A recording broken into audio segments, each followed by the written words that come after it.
Oke, baik. Coba sekarang kita masuk ke materi fungsi. Nah, fungsi aku akan minta perhatian cukup dalam bagian ini karena aku rasa inilah topik yang paling penting untuk beneran dipahami dari semua ini. Eh, Kira kan sama di praktikum ini yang kalian kerjain kan, yaitu bikin fungsi. Nah, sebuah fungsi, eh, kalau aku ngomong kata fungsi, apa yang muncul di pola pikiran kalian? Tebakanku pasti suatu seperti ini kan? F dalam kurung X sama dengan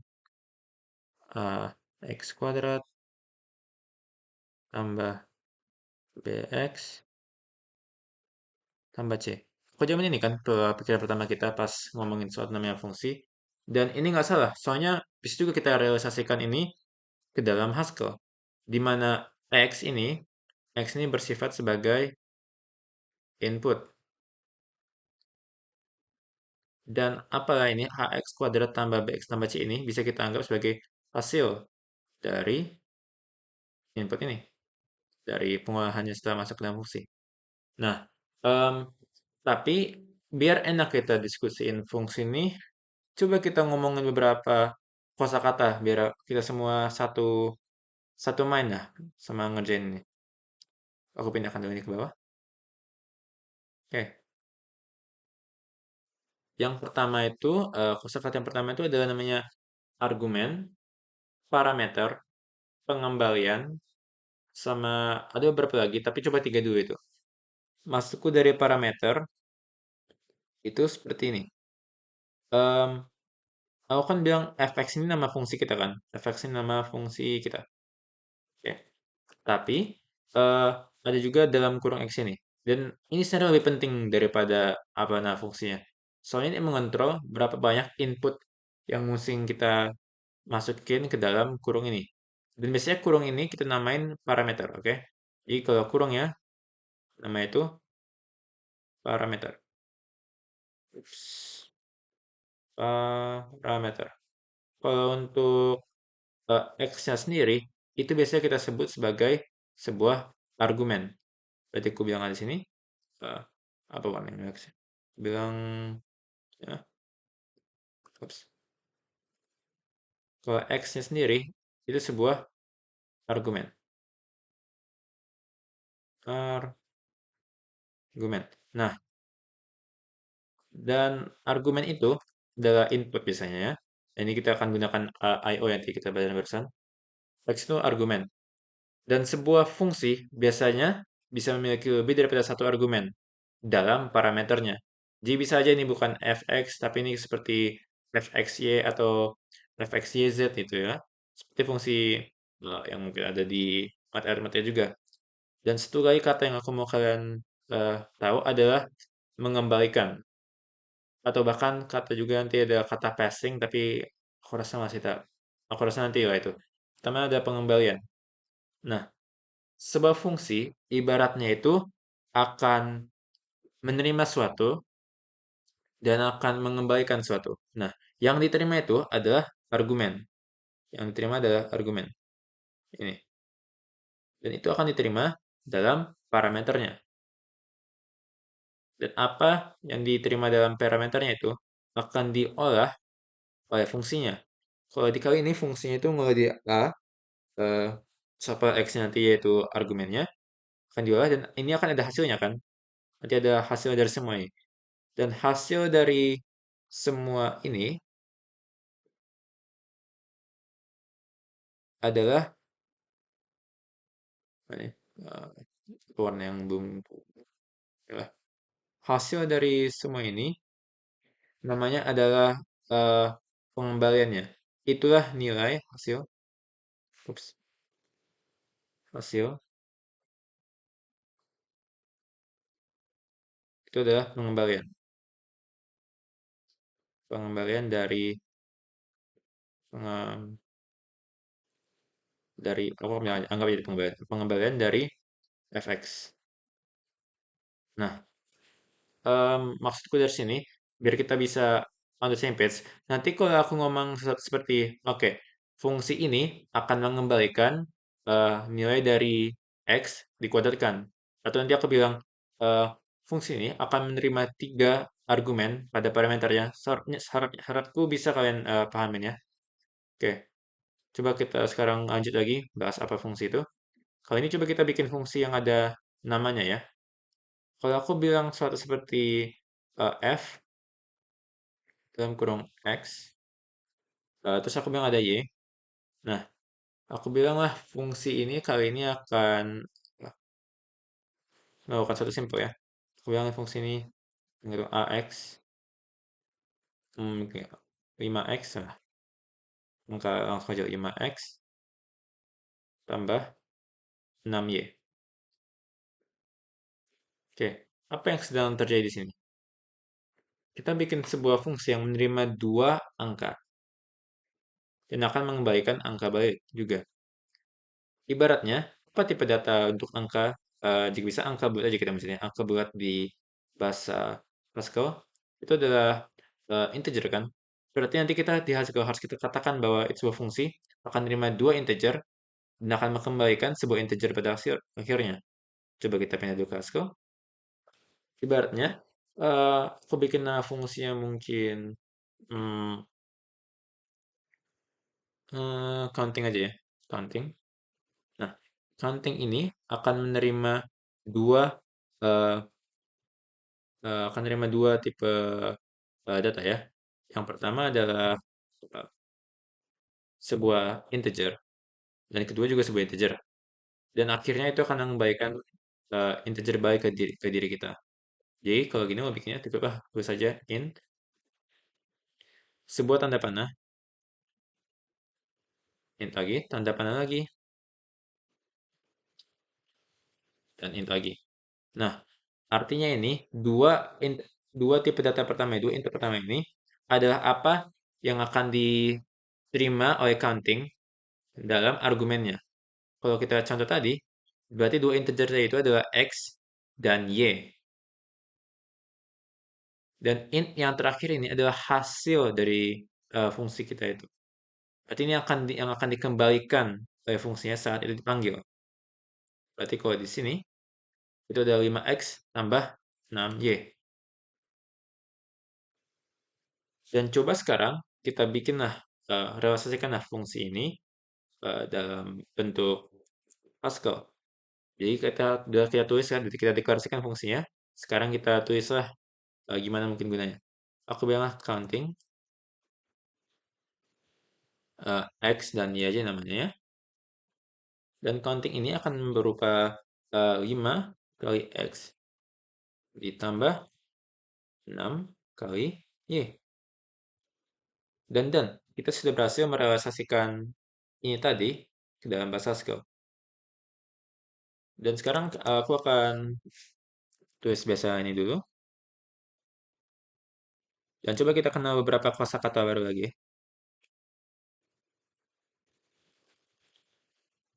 Yuk. Oke. Nah, eh, untuk kali ini kita akan mau menggunakan fungsi tersebut. Nah, jauh. Jadi di sini, misalnya kita udah selesai ya menggunakan kalimat-kalimat ini. Coba aku share kertasnya. Oke, sekarang coba kita kenali dua kosakata baru lagi. Pertama coba aku bilang dulu ya, yang fungsi tadi. Kita anggap fungsi yang tadi itu selesai ya, counting. Counting x y ya, x y.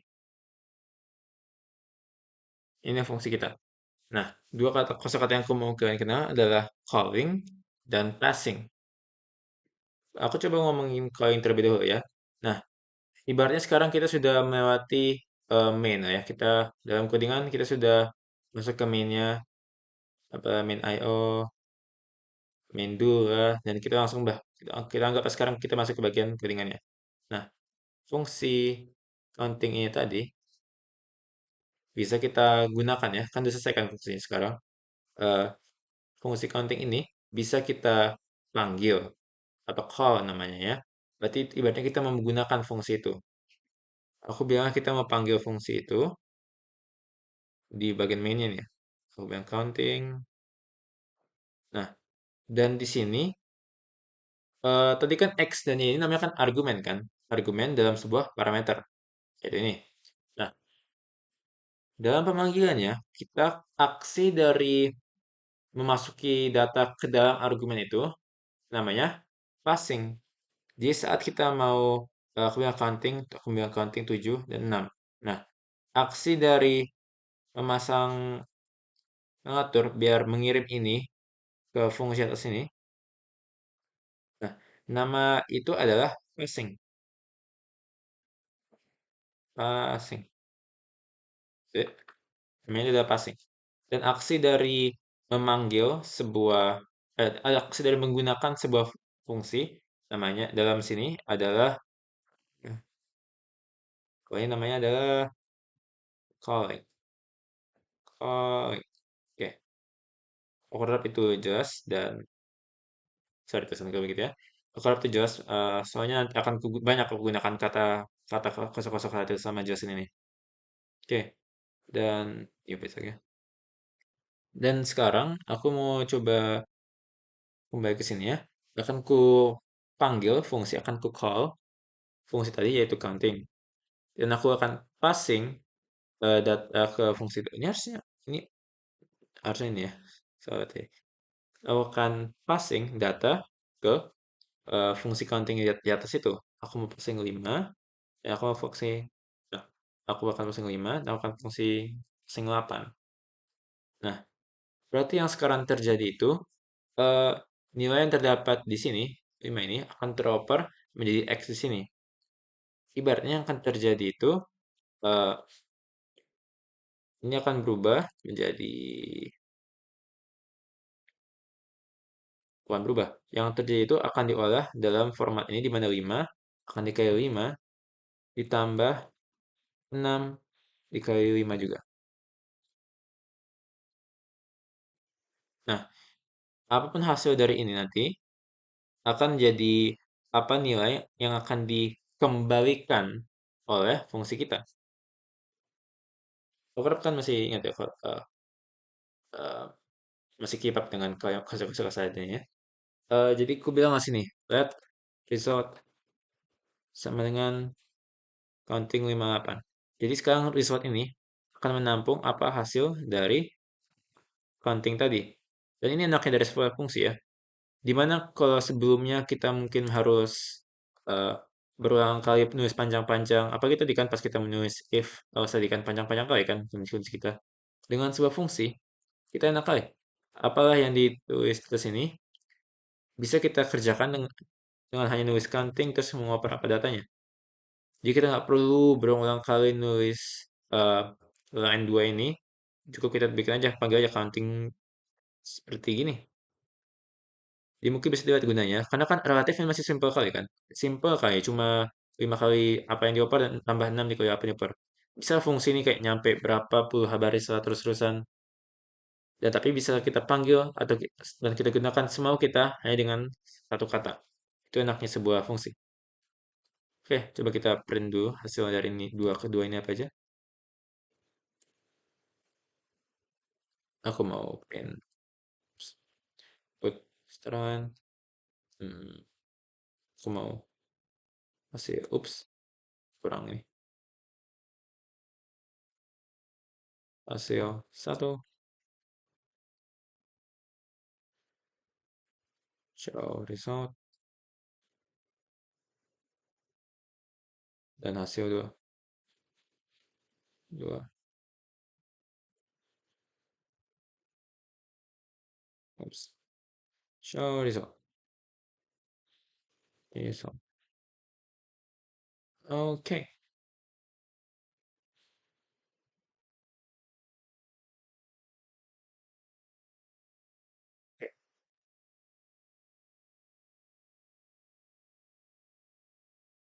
Tanya aku ada error di sini ya. Um, Put line. Oh, oke. Kayak mending ini di belakang saya satu. Dan ini harusnya result satu.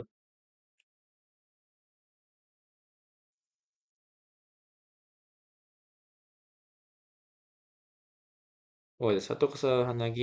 Oh, katanya aku salah menulis nama fungsinya. Oke, dan bisa lihat agak jelek format itunya ya, penulisannya, sorry. Coba aku baguskan dulu ya.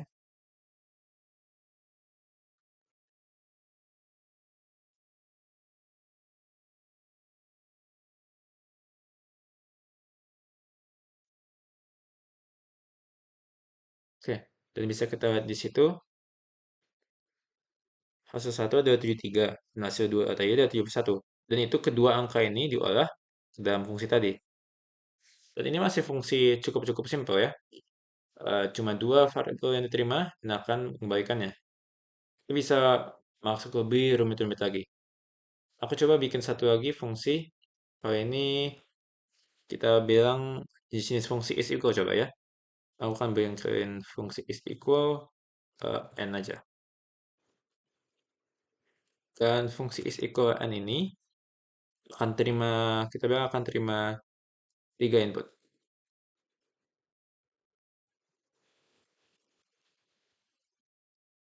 Jangan is equal n, mungkin lebih baik namanya is equal more.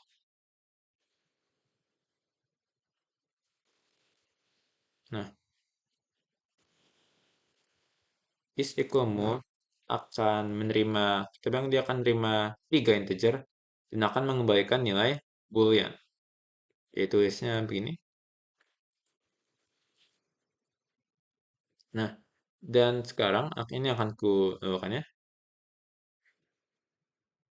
Aku bilang is equal more ini fungsinya akan bekerja seperti ini ya.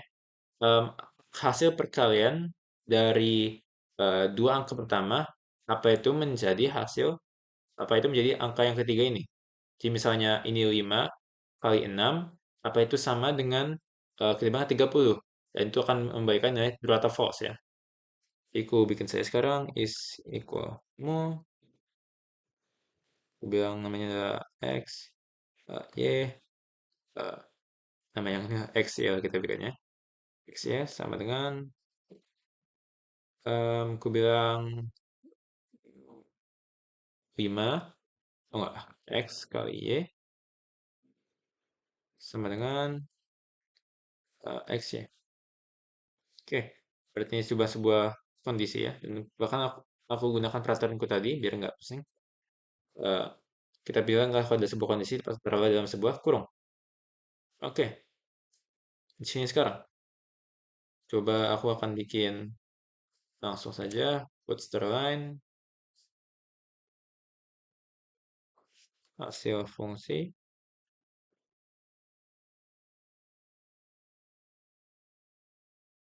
Oops, show is equal more.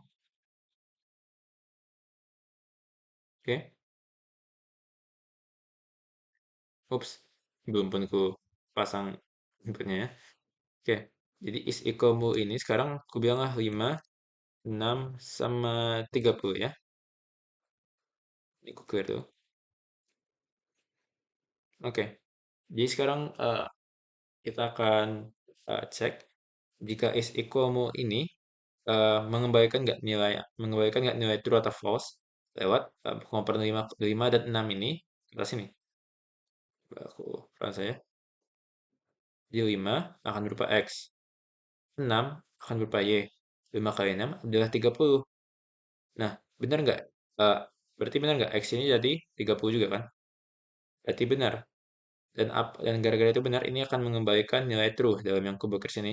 Dan itu juga yang akan dikembalikan saat kita turun kembali ke sini dan akan nge-show yang akan di-show di print ya di bootstrap ini. Hasil fungsi adalah true. Oke, itu untuk fungsi yang aku rasa masih relatif tidak terlalu rumit ya.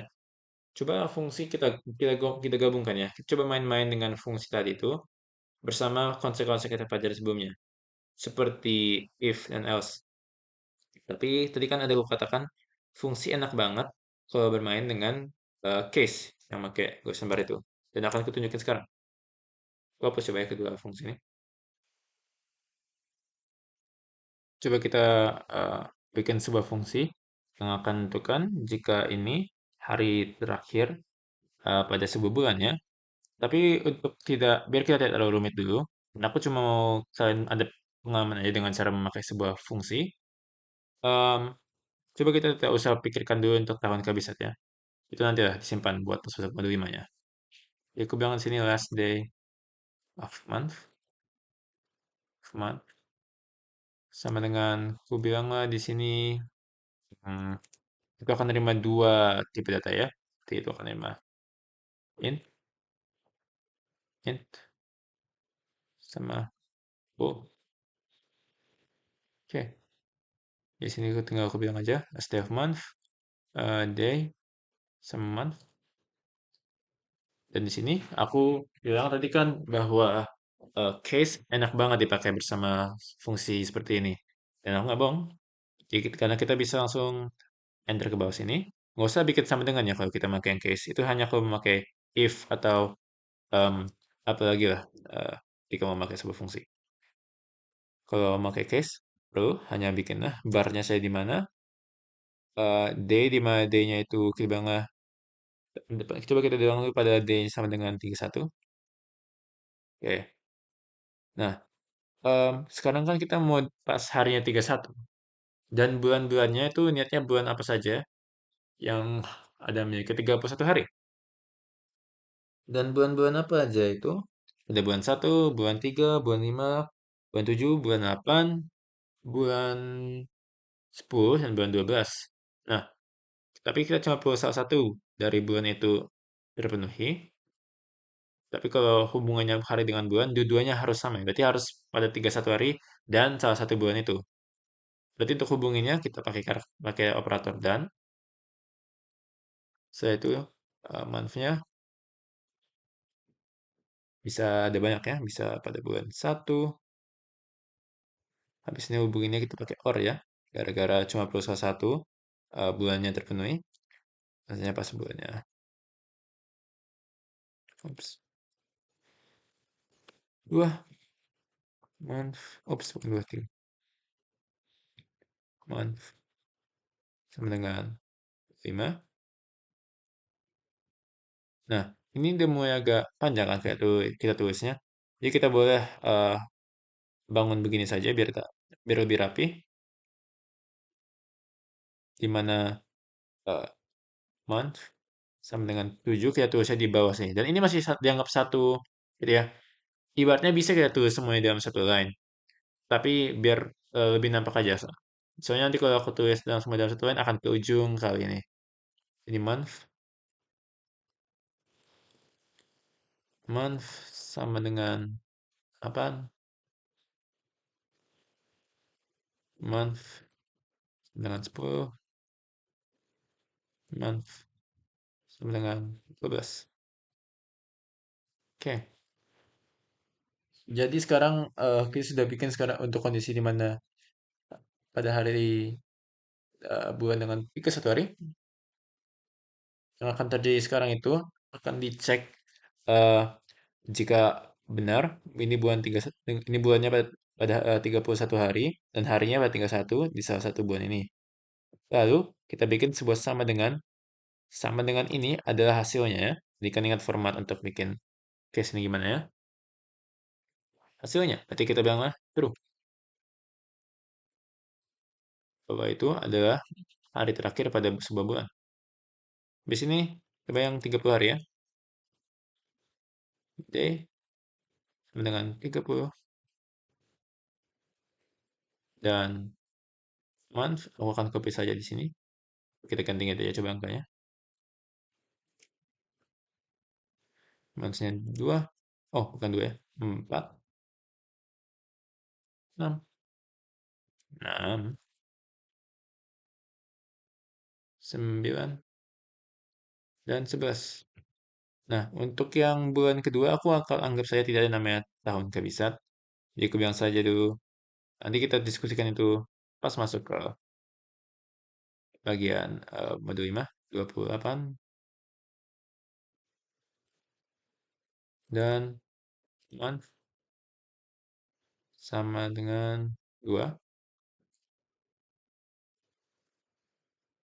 Berarti kalau gini, ini juga akan bilang true ya. Ini juga akan bilang true. Tadi kita bilang misalnya tidak ada ini tidak terpenuhi, otherwise, otherwise sama dengan false dan hanya harus huruf besar. Oke, coba kita runkan.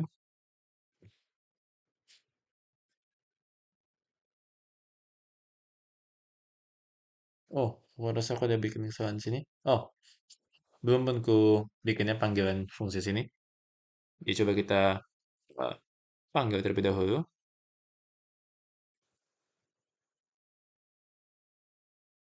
Oke, jadi di sini ku bilang lah uh, aku mau put setelan pada nama fungsinya show as def month.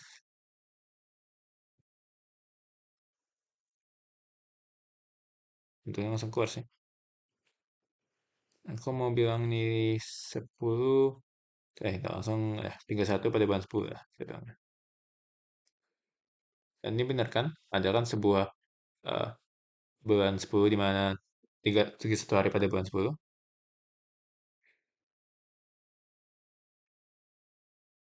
Oh ya, katanya aku udah bikin sebuah error. Hmm, oh, aku kasih hubungan antara ini ya. Oke, hanya semoga apa itu aja. Oh, nggak ada lagi di sini. Ya, itu kesalahan dariku. Coba kita run sekali lagi.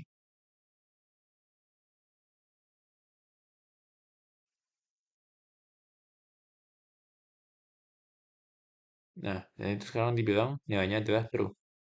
Berarti benar ya. Ini kan sebuah hubungan dengan 31 hari. Kalau aku bilang lainnya 30,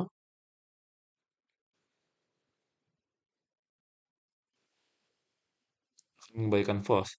Jadi inilah cara kerja sebuah fungsi eh, dalam Haskell ya. Dan ini penting sekali untuk dipelajari. Aku saran kalian coba berhenti nonton video ini. eh, Coba lihat-lihat dulu ke modul-modul sebelumnya. Jika aku dan berhasil kayak memperjelaskan sedikit bagi kalian yang nggak terlalu ngerti sebuah fungsi itu apa, untuk kayak coba-coba lagi lah mungkin soal-soal modulnya, eh, kayak kasih pemahaman barunya gimana. Soalnya memang ini penting kali dan dua tiga topik setelah ini akan membahas tentang fungsi, tapi beda-beda lagi tipenya. Jadi ya good luck ya, semangat ya.